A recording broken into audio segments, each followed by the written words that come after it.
सभी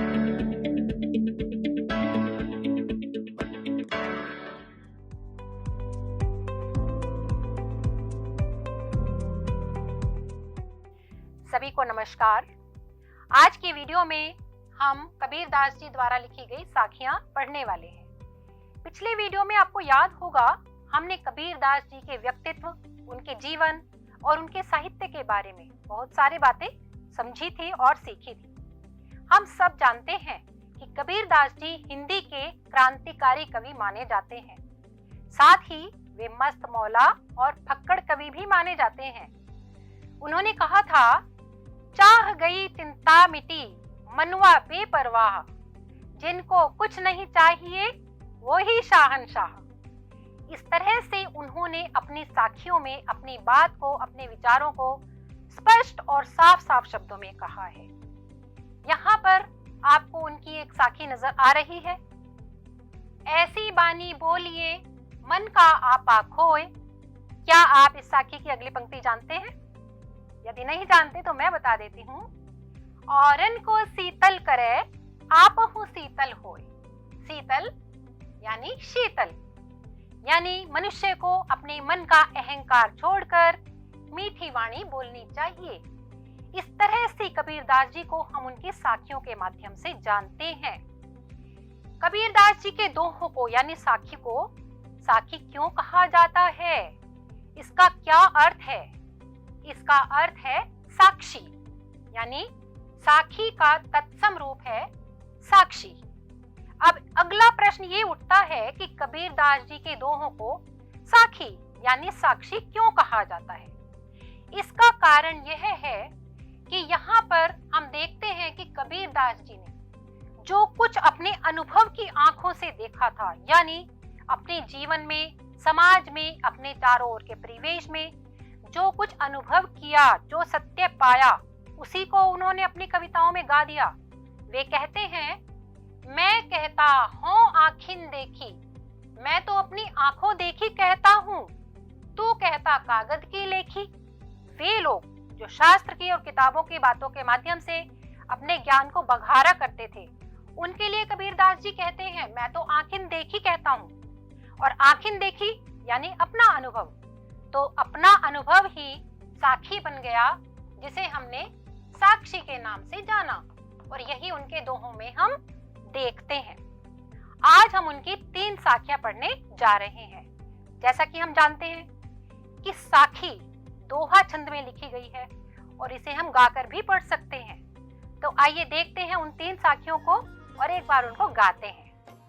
रात गंवाई सोई के, दिवस गंवाया खाए, हीरा जन्म अमोल है, कौड़ी बदले जाए। अगली साखी है, ज्यों तिल माही तेल है, ज्यों चकमक में आग, तेरा साई तुझ में है, जाग सके तो जाग। और अंतिम साखी है, अति का भला ना बोलना, अति की भली ना चुप, अति का भला ना बरसना, अति की भली ना धूप। कबीरा अति की भली ना धूप। इस तरह से ये 3 साखियां आज हम पढ़ेंगे और आइए अब क्रम से इनके अर्थ भी जान लेते हैं, उस पर चर्चा कर लेते हैं। हमारी पहली साखी है, रात गंवाई सोए के, दिवस गंवाया खाए, हीरा जन्म अमोल है, कौड़ी बदले जाए। कबीर दास जी कहते हैं, मानते हैं कि मनुष्य का जीवन अनमोल है। ये किसी महान उद्देश्य के लिए, महान लक्ष्य के लिए रखा गया है। उसका अस्तित्व इस पृथ्वी पर किसी महान लक्ष्य को पाने के लिए ही हुआ है। लेकिन जो लोग अपना समय केवल खाने, सोने और अन्य बातों में बिता देते हैं, या अपनी इंद्रियों के माध्यम से वे अपने जीवन को आकर्षण में बिता देते हैं, वे वास्तव में उसे नष्ट कर देते हैं। जबकि मानव जीवन की सार्थकता तो यही है कि वह किसी ऊंचे लक्ष्य को प्राप्त करने के लिए लगातार प्रयास करता रहे। तो इस प्रकार से इस साखी में कवि ने हमें हमारे जीवन का उद्देश्य ही समझाया है। अगली साखी पर चलते हैं। ज्यों तिल माही तेल है, ज्यों चकमक में आग, तेरा साईं तुझ में है, जाग सके तो जाग। कवि मानते हैं कि साईं अर्थात ईश्वर सृष्टि के कण कण में व्याप्त है। हम ये भी जानते हैं कि कबीरदास जी एक निर्गुण भक्त कवि थे। वे मानते थे कि ईश्वर का कोई रूप नहीं है, लेकिन फिर भी वो इस सृष्टि की प्रत्येक वस्तु में, यहाँ तक कि हमारे भीतर भी विद्यमान है। इसलिए वे कहते हैं कि ईश्वर कहीं बाहर नहीं, हमारे ही भीतर है। उसे हमें अपने मन की और आत्मा की आंखों से ही खोजना पड़ेगा। ठीक वैसे ही जैसे तिल के भीतर तेल छिपा होता है और चकमक पत्थर के भीतर आग की शक्ति छिपी होती है, लेकिन हमें कभी वो दिखाई नहीं देती, फिर भी वो एक प्रखर शक्ति होती है। उसी प्रकार से हमारा साईं, हमारा आराध्य, हमारा ईश्वर भी हमारे ही भीतर विद्यमान है। हम अपने मन की आंखों से या अपनी साधना के माध्यम से उसे खोज सकते हैं, उसे देख सकते हैं और उसे प्राप्त कर सकते हैं। अगली साखी की ओर चलते हैं। अति का भला ना बोलना, अति की भली ना चुप, अति का भला ना बरसना, अति की भली ना धूप। यहाँ कवि हमें ये समझाना चाहता है कि ये संसार, ये सृष्टि, ये जीवन एक संतुलन पर आधारित है, कुछ विशेष नियमों के आधार पर चलता है। यहाँ प्रत्येक कार्य, प्रत्येक वस्तु की एक सीमा होती है। असीमित रूप से कोई कार्य करना ना संभव है और ना ही उचित। जिस प्रकार से अधिक बोलना उचित नहीं है, क्यों?